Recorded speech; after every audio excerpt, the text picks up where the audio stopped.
You ever hear this sound?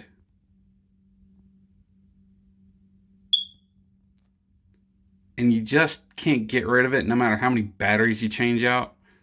Well, I'm here to show you guys how to fix that problem.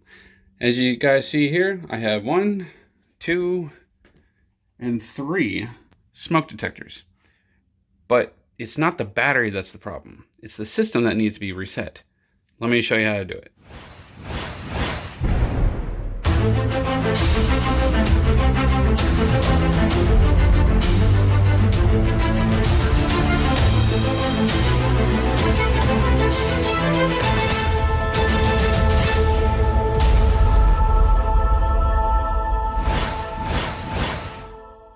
Alright, so the first step you want to do is you come out here to your breaker box.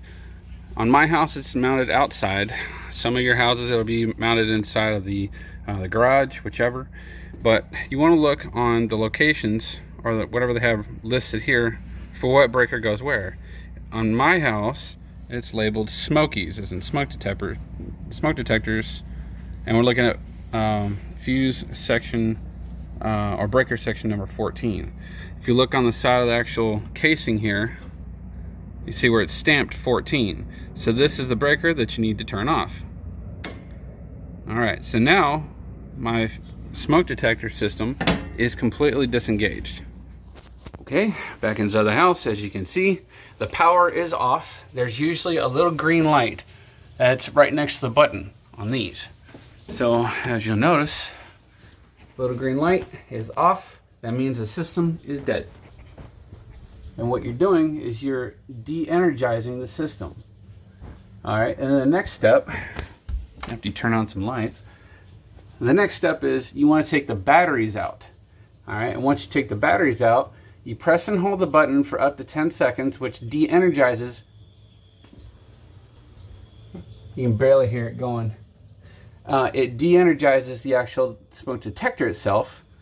And then you want to take the battery out, put in a new battery, put the batteries all the way in, and then you go out to the breaker and turn the breaker on. And that will reset your system and should ultimately stop the damn chirping so it doesn't drive you and your family nuts. All right, so you pull out the battery. Out with the old, and in with the new. And on the side here, it'll show you the impression of what direction it goes without dropping the battery on your nose and or face like I've done in the past and not look like a fool and look like a champ. Plug it back in, and that one should be good. Press for test. Perfect.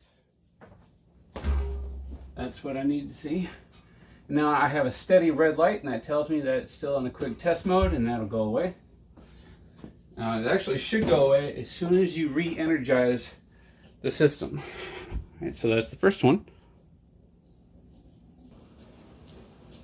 And this one is our second one. As you can see, there is, where's my finger? There is no light on here, no red or green one. So, you got a brand new battery here. Pop the cup.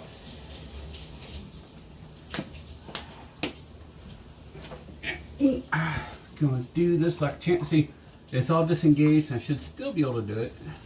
It gets a test, but I don't need it. Pull out this battery and swap it out for a good one. Voila. That one's good. Test. Perfect. And then I'm going to get this last one here off camera. I'll see you guys back over there by the breaker. Okay, I lied. This is the third one. Pull this out. He's got Duracell batteries, but I do know I swapped these batteries out like 2 years ago. They really should last longer than this, but guess it didn't. All right. And it should be the same pattern, which should be right here. And voila. And then test. It's not what I wanted to hear. It is not loud at all. Oh, I'm gonna die. It's fine. It's whatever. Alright, and now to go energize the line. And then your last step, go back to the breaker. Remember, whichever one that was listed for smoke detector, like I said, this one here says Smokies. Looking for number 14. Find the stamp on the side that says 14, or whichever that corresponds with the electrician's labeling, and turn it back on. And that's it. You just reset the system, new batteries, new power. You're good to go. The beeping of your smoke detector should go away, and no more chirping, no more headaches. Happy people in the household. Anyway, hopefully this helps. I'll see you guys later.